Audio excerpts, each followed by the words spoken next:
So నా పేరు మూర్తి and కవిత. నేను ఒక 10th క్లాస్ తెలుగులో ఫెయిల్ అయినటువంటి ఆర్డినరీ పర్సన్‌ని. సో మరి చేతికందిన ప్రతి పనిని చేసుకుంటూ 14 సంవత్సరాలు ప్రైవేట్ సెక్టర్‌లో జాబ్ చేయడం జరిగింది. సో ప్రైవేట్ సెక్టర్‌లో జాబ్ చేస్తే నాకొచ్చింది జస్ట్ జీతం మాత్రమే. ఆ జీతానికి కనీసం నా బండి ఈఎంఐ కూడా కట్టలేనటువంటి టైంకు కట్టలేని నా పరిస్థితి. సో వెస్టీజ్ అనే ఆపర్చునిటీ వచ్చింది. ఒక్కసారి నాకే అన్నీ తెలుసనే యాటిట్యూడ్ కాకుండా సో ఇది నా బతుకు తెరువుకు, నా పిల్లలకు ఇది ఉపయోగపడుతుంది అనే ఆలోచనతో విన్నాను, నేర్చుకుంటూ 5 సంవత్సరాల కాలం గడిచింది. మరి ఇప్పుడు ఈ 5 సంవత్సరాల కాలంలో నా సొంత కారులో కనీసం కారు గీర కొనలేని నా పరిస్థితి. బట్ ఈరోజు మంచి డ్రీమ్ కార్‌లో, డ్రీమ్ హౌస్‌లో ఫారెన్ కంట్రీస్ తిరుగుతూ ఎంజాయ్ చేస్తున్నా. టైమ్ ఫ్రీడమ్ వచ్చింది, బాస్ లేని లైఫ్ వచ్చింది.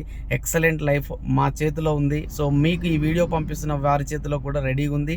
Take a right decision. Thank you so much. Wish you well.